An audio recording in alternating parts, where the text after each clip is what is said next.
નમસ્કાર જોર સાથીઓ, આપણા આદિવાસીઓને બચાવવા માટે, આપણા આદિવાસીના અસ્તિત્વને બચાવવા માટે અને આપણા આદિવાસી સમુદાય ઉપર જે અત્યાચારો થાય છે, નિયમ કાનૂન લગાવ્યા પછી બી સંપૂર્ણ રીતે અટકાવવામાં નહીં આવ્યા। એવી જ રીતે આપણે યાદ કરીએ કે 1989માં આદિવાસીઓ પર થતા અત્યાચારો માટે એટ્રોસિટી એક્ટ પણ બનાવવામાં આવ્યો હતો। આદિવાસીઓના જળ, જંગલ, જમીન અને આદિવાસીઓના અસ્તિત્વને બચાવવા માટે 1996માં પેસા એક્ટ પણ લગાવવામાં આવ્યો। આદિવાસી સમુદાયને બચાવવા માટે જે કાનૂન કાયદા બનાવ્યા પછી બી આપણા આદિવાસી સમાજ ઉપર આવા અત્યાચારો થતા રહ્યા છે અને આગળ બી અગર સરકાર કડક પગલાં નહીં લે તો આપણા આદિવાસી સમુદાય ઉપર અત્યાચારો થતા જ રહેશે। આવી જ રીતે આદિવાસીઓના જમીનને લઈ અને એક મોટો બનાવ બની ગયેલો। 11 જુલાઈ 1997માં આંધ્રપ્રદેશ રાજ્યમાં સમતા નામના બનાવ। આ સમતા બનાવની વાત કરીએ તો 1997માં આંધ્રપ્રદેશ રાજ્યમાં રાજ્ય સરકારે જે આદિવાસીઓની સરકારી જમીન હતી ખાનગી કંપનીઓને લીઝ પર આપવાનું શરૂ કર્યું।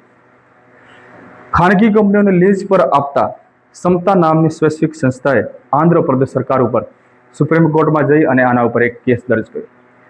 સુપ્રીમ કોર્ટ ઉપર કેસ દર્જ કરતા આ સુપ્રીમ કોર્ટે આદિવાસી સમુદાયની તરફેણમાં ચુકાદો આપતા જાહેર કર્યું કે બંધારણની 5મી અનુસૂચિ મુજબ આદિવાસી વિસ્તારોમાં જમીન અને વન સંસાધનોનું રક્ષણ કરવું એ રાજ્યની ફરજ છે।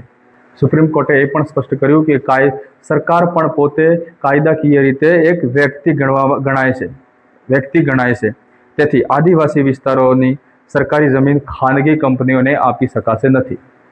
આ સુપ્રીમ કોર્ટનો આદેશ હતો। સુપ્રીમ કોર્ટે ત્રીજો પોઈન્ટ એ પણ કીધો કે આદિવાસી વિસ્તારોમાં પેસા એક્ટ કાયદા હેઠળ આદિવાસી વિસ્તારોમાં ખનન અને વિકાસના કાર્યો માટે ગ્રામ સભાની પૂર્વ મંજૂરી મેળવણી ફરજિયાત જરૂરી છે। ગ્રામ સભાની મંજૂરી વગર આદિવાસી વિસ્તારોમાં જે જમીન છે એ તમે કોઈ ખાનગી કંપનીને લીઝ પર ના આપી શકો। ખનન અને વિકાસના કાર્યો પણ ગ્રામ સભાના આદેશ વગર નહીં કરી શકો। હા, સુપ્રીમ કોર્ટનો આદેશ છે 1997માં સમતા જજમેન્ટના બનાવમાં।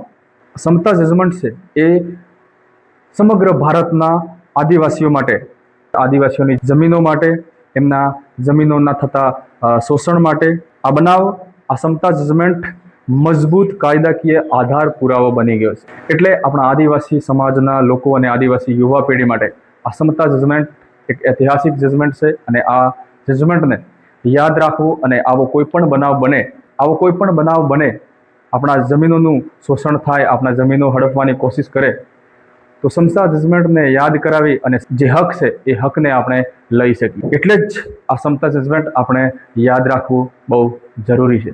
બાકી બધાને જોહાર।